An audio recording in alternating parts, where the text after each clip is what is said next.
क्या नाम है आपका? ईश्वर जलदा वाले।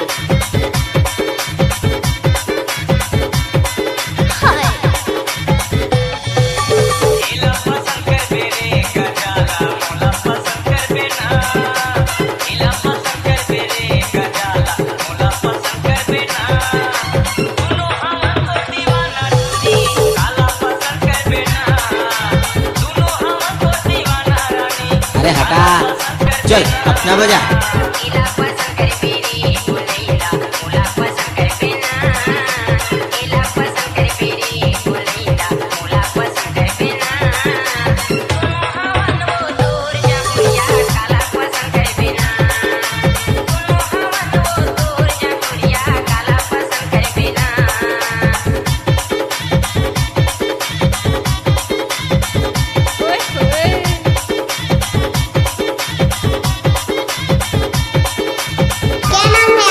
ईश्वर कुमार जलदा।